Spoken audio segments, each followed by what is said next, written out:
नमस्कार विद्यार्थी मित्रांनो, आपण आपल्या BA भाग 1च्या अभ्यासक्रमामध्ये आवश्यक मराठी या पेपरसाठी शब्दसंहिता या पुस्तकाचा आपण अभ्यास करत होतो.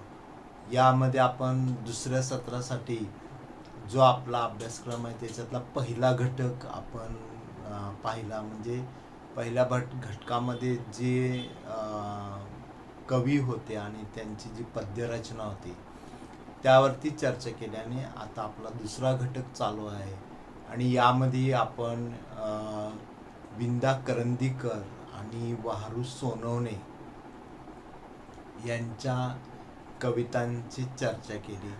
आणि आता आपण प्रज्ञा पवार म्हणजे प्रज्ञा दया पवार यांच्या कवितांचा अभ्यास करणार आहोत. जे प्रसिद्ध साहित्यिक दया पवार आहेत त्यांच्या या कन्या प्रज्ञा दया पवार, त्याही मराठीच्या प्राध्यापिका ठाण्यामध्ये त्यांनी काम केलं.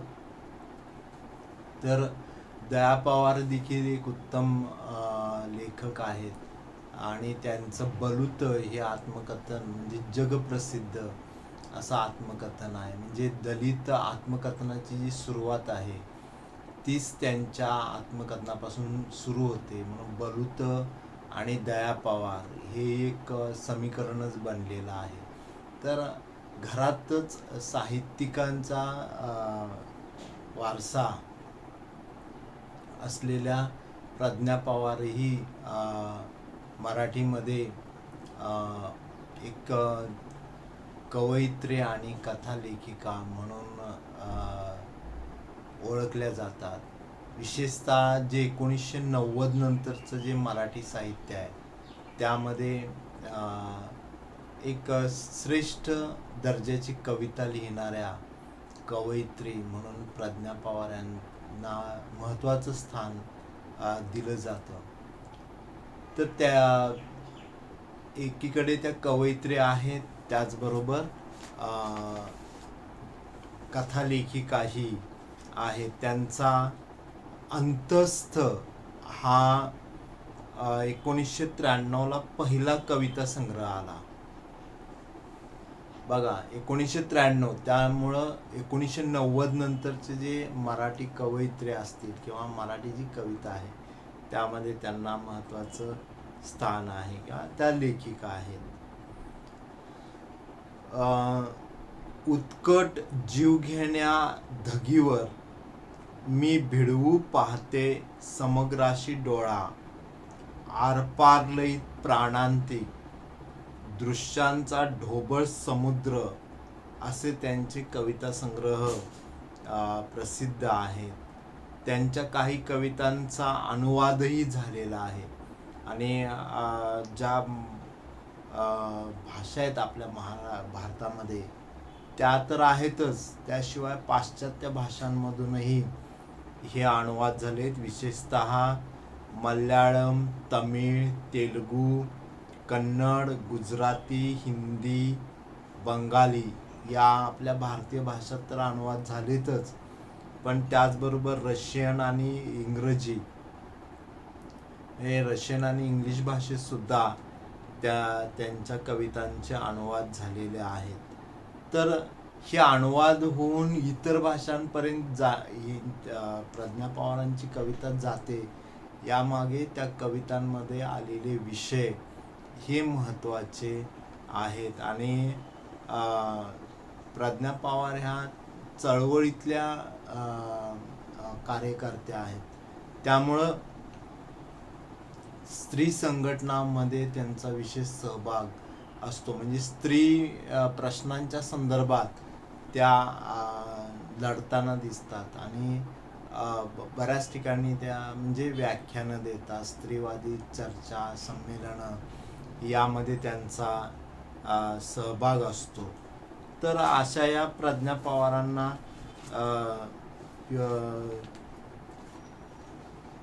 पुरस्कारही मिळालेले आहेत. पद्मश्री पुरस्कार मिळालेला आपल्याला दिसतो. त्याचबरोबर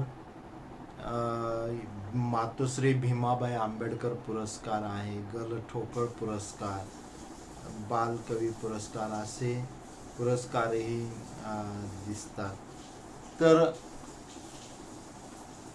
मराठीत आता आपण जर चर्चा करायला गेलो तर आता ह्या ज्या आपल्याला अभ्यासासाठी कविता आहेत यामध्ये जर नजर टाकली तर प्रज्ञा पवार ह्या एकमेव कवयित्रींची कविता यामध्ये दिसते.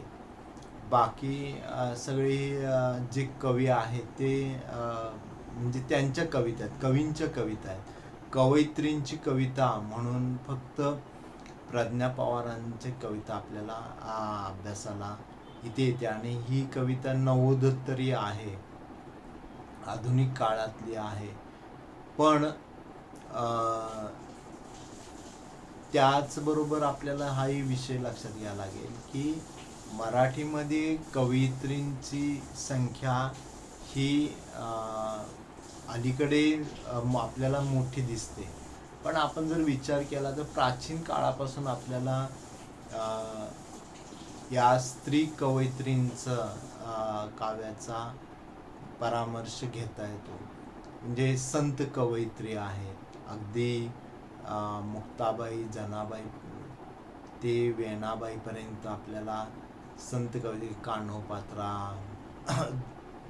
बहिणाबाई ही काही आपण नावं घेतो. त्यानंतर मग आधुनिक कवितेत जी कवयित्री दिसते ती अगदी म्हणजे कुठलंही अक्षरगंध असे नसलेली, पण केवळ ऐकून कानावर पडलेल्या अभंग, भक्तिगीत, ओव्या, दळणकांडण करताना म्हटली जाणारी गाणी, यातनं कवितेची स्फूर्ती झालेली कविता म्हणजे बहिणाबाई चौधरी या खानदेशातल्या.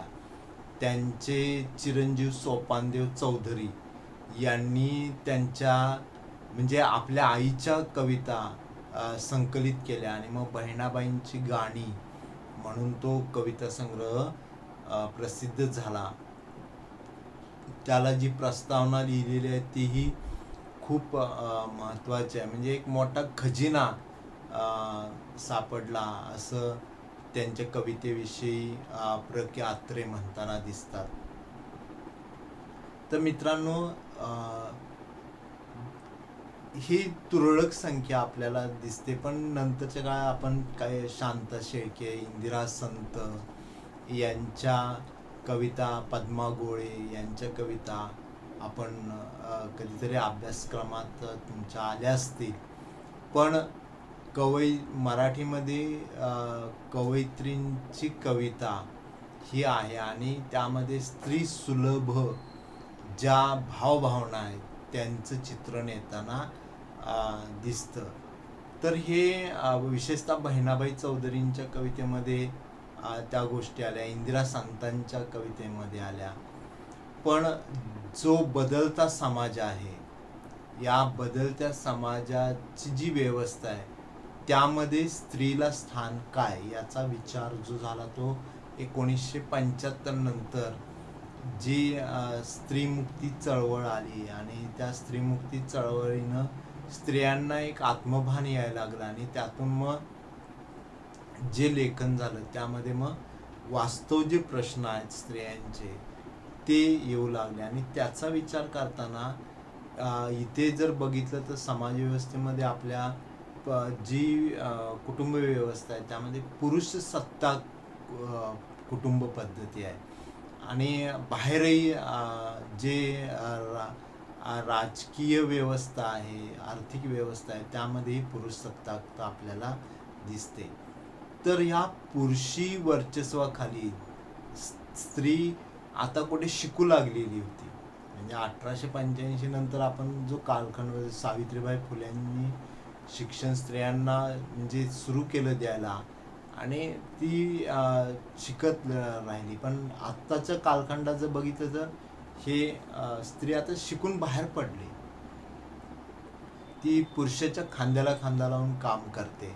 आणि मग अशा वेळेला पुरुषी वर्चस्वाचा जो दबदबा आहे तो कुठेतरी डळमळतोय असं चित्र आपल्याला दिसतं. आणि मग या पुरुषी वर्चस्वाखाली दबणाऱ्या स्त्रीचा जो स्वाभिमान आहे किंवा तिचं जे आत्मभान आहे ते ती प्रकट करताना दिसते.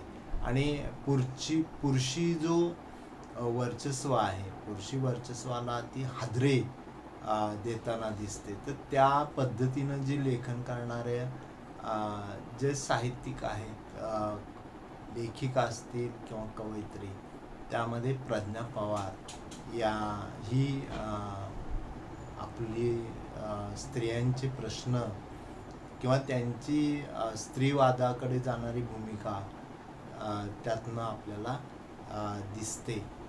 तर पुरुषाचा स्त्रीकडे पाहण्याचा दृष्टिकोन काय, हा इथे महत्त्वाचा भाग आहे. स्त्री आज मगाशी मी सांगितले की शिकली, ती काम करू लागली, नोकरी करू लागली, वेगवेगळ्या पदांवरती आता ती पुरुषाच्या खांद्याला खांदा लावून काम करू लागलेली आहे.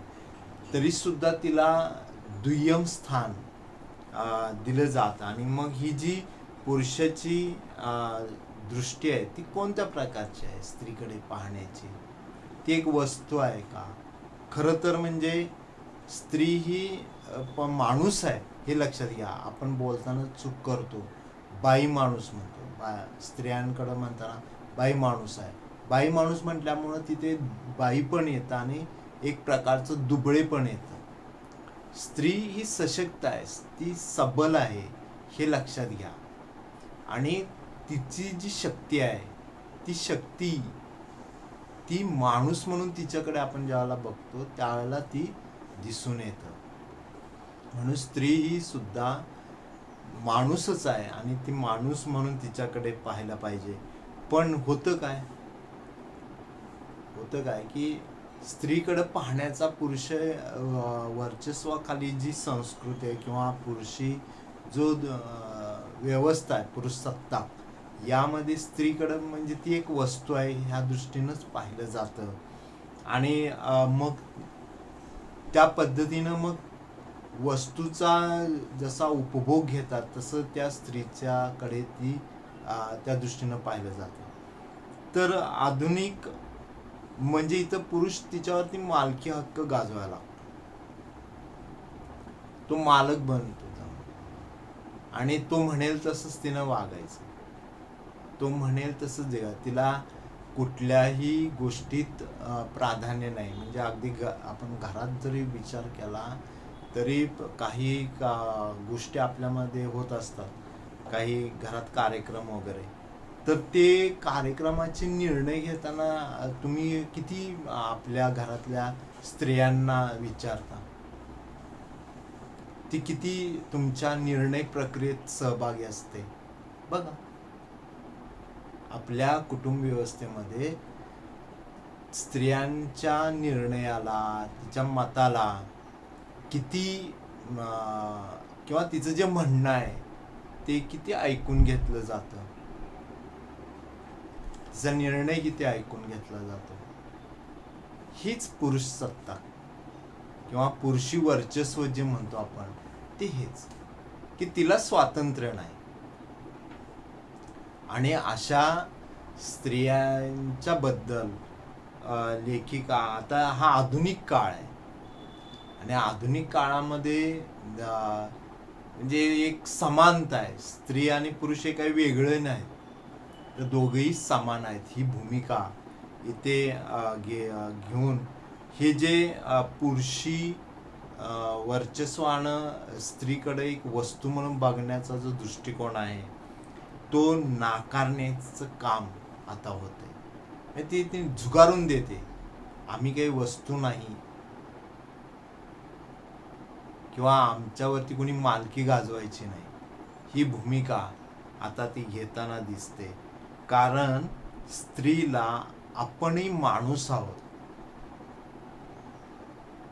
आणि आपलं पण माणूस म्हणून जे या ठिकाणी अस्तित्व असायला पाहिजे ते असलं पाहिजे आणि त्याची गरज वाटते तिला. आपलं अस्तित्व शून्य होत असेल तर जसं पुरुष एखादा प्रतिकार करतो, आपल्या अस्तित्वासाठी झगडतो, तसं स्त्रीसुद्धा आता आपल्या अस्तित्वासाठी झगडताना दिसते. तिला आपलं अस्तित्व गरजेचं वाटतं, हे लक्षात घ्या. आणि म्हणून प्रज्ञा पवारांची कविता जी आहे ती कविता वाचते, जरी आपल्याला अभ्यासासाठी म्हणून एक दोन असल्या तरी यामागं जो गर्भित असा अर्थ आहे तो मी तुम्हाला सांगितला, की इथं माणूस आणि त्या माणसाचं माणूसपण, माणूस म्हणून त्याचं असणारं अस्तित्व हे किती महत्त्वाचं आहे. मग त्याच्यात पुरुष असेल किंवा स्त्री असेल. आता इथे प्रज्ञा पवार माणसासारखा माणूस असूनही असं म्हणत असताना आपल्याला प्रश्न पडतो, का म्हणते कवयित्री असं माणसासारखा माणूस असून नाही? म्हणजे आपण काही जनावर आहोत का? जनावरासारखं आपलं वर्तन आहे का? तर इथे वृत्ती जी आहे ती वृत्ती बदलण्याचा प्रयत्न कवयित्री करताना दिसते आणि दोषांवर बोट ठेवते. माणसासारखा माणूस असूनही म्हणताना ती पुरुषी वर्चस्वानं जे दोष निर्माण झालेत आणि स्त्रीला जे एक नगण्य स्थान मिळतंय आणि तिला मग आपल्या अस्तित्वासाठी झगडावं लागते, या सगळ्या गोष्टी या कवितेच्या मागं दडलेल्या आहेत. तर मित्रांनो, आपली जी चर्चा आहे प्रज्ञा पवारांच्या कवितेविषयी ती अशीच पुढे चालू राहणार आहे. मी फक्त आता प्रज्ञा पवार, दया पवारांचे कन्या, दया पवार ही मराठीतील प्रसिद्ध साहित्यिक आहेत. विशेषतः दलित आत्मकथनं जे आहेत त्या आत्मकथनांची सुरुवात त्यांच्या बलूतनं झाली आणि त्यांचीच कन्या म्हणजे प्रज्ञा. तर ह्या तुम्ही गोष्टी लक्षात घेतल्या तर एक वारसा जो असतो, साहित्यिक वारसा, तो कसा पुढे नेला जातो त्याचंही उदाहरण आपल्याला इथे दिसतं. तर एकमेव कवयित्री म्हणून प्रज्ञा पवारांच्या कवितेकडे आपल्याला विशेषत्वानं पाहायचं आहे. तर आपली चर्चा अशीच पुढे चालू राहणार आहे. तोपर्यंत धन्यवाद.